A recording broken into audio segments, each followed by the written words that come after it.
مسیح میں آپ سب کی سلامتی ہو۔ میرا نام ہے کامران اور آپ دیکھ رہے ہیں بچوں کا یسوع۔ آج میں آپ کو سناؤں گا ابراہیم کی کہانی اور بتاؤں گا کہ خدا ابراہیم سے کیا وعدہ کرتا ہے، اور سب سے بڑی بات، ہم ابراہیم کو ایمانداروں کا باپ کیوں کہتے ہیں۔ تو بنا ٹائم کو ویسٹ کیے چلیے شروع کرتے ہیں۔ ابراہیم ایک چرواہا تھا۔ خدا نے اس سے کہا، تو اپنے وطن اور عزیزوں کے درمیان سے، بلکہ اپنے باپ کے گھر سے روانہ ہو اور اس سرزمین میں چل جو میں تجھے دکھاؤں گا۔ میں تجھے ایک بڑی قوم بناؤں گا، تجھے برکت دوں گا اور تیرا نام سرفراز کروں گا۔ جو تجھے برکت دیں گے میں ان کو برکت دوں گا، جو تجھ پر بد دعا کریں میں ان پر بد دعا کروں گا۔ جہان کے کل قبیلے تجھ میں برکت پائیں گے۔ ابراہیم خداوند کے کہنے کے مطابق روانہ ہوا۔ اس وقت ابراہیم 75 برس کا تھا اور اس نے اپنی بیوی سارہ اور بھتیجے لوط اور ساری جائیداد کو ساتھ لیا۔ ابراہیم اس سرزمین میں داخل ہوا جس کا خداوند نے وعدہ کیا تھا، اور کنعان کی زمین نہایت سرسبز اور پھلدار تھی، اور ابراہیم نے خداوند کے لیے مذبح بنایا۔ ایک رات خداوند ابراہیم سے ہم کلام ہوا اور کہا، اے ابراہیم مت ڈر، میں تیری حفاظت کروں گا اور تجھے مالدار بناؤں گا۔ ابراہیم نے کہا، اے خداوند خدا، دولت میرے کس کام کی، جبکہ میں سب سے بڑی دولت اولاد سے محروم ہوں۔ تو نے مجھے فرزند نہ دیا جو میرا وارث ہوتا۔ تب خداوند اسے باہر لے گیا اور کہا، آسمان کی طرف نگاہ کر اور ستاروں کو گن، اگر تو گن سکتا ہے تو تیری اولاد ایسے ہوگی۔ اور ابراہیم خداوند پر ایمان لایا۔ خداوند اس کے ایمان سے خوش ہوا۔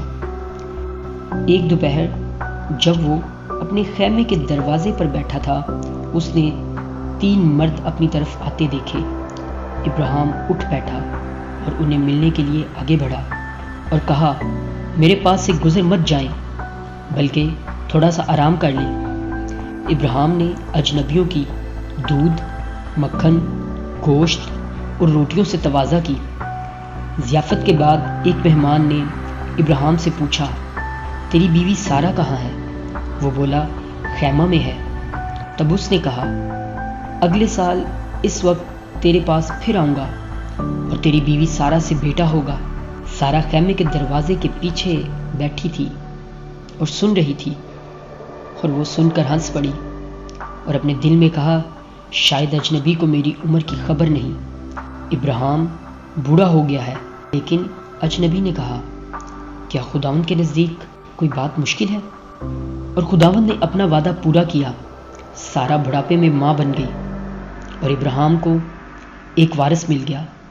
سارہ اور ابراہیم نے اپنے بیٹے کا نام اسحاق رکھا، جو نام خداوند نے خود چنا تھا، اور اس کا مطلب ہے خداوند نے مجھے ہنسی کا موقع دیا۔ اور اسحاق بڑا ہوا اور خداوند ابراہیم کو آزمانا چاہتا تھا، اور اس نے کہا، تو اپنے اکلوتے بیٹے اسحاق کو جسے تو پیار کرتا ہے میرے لیے سوختنی قربانی کے لیے چڑھا۔ تب ابراہیم نے صبح سویرے اٹھ کر اپنے گدھے پر 4 جامہ کسا اور اپنے ساتھ 2 نوکروں اور اپنے بیٹے اسحاق کو لیا اور لکڑیاں لی، اور 3 دن کے سفر کر کے پہاڑ پر پہنچے۔ تب اس نے اپنے نوکروں سے کہا، تم گدھے کے پاس ٹھہرو، میں اور لڑکا جائیں گے اور سجدہ کر کے تمہارے پاس واپس آئیں گے۔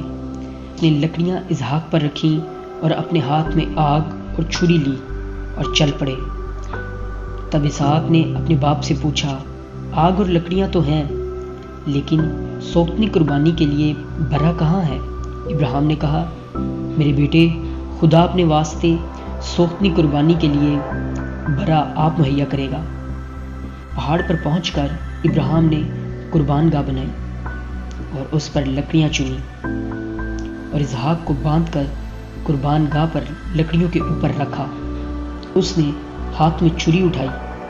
اسی وقت خداوند نے پکارا، ابراہیم اپنا ہاتھ لڑکے پر نہ چلا، اب میں جان چکا ہوں کہ تو مجھ پر ایمان رکھتا ہے اور میرا حکم ماننے کو تیار ہے، کیونکہ تو نے اپنے اکلوتے بیٹے کو مجھ سے دریغ نہ کیا۔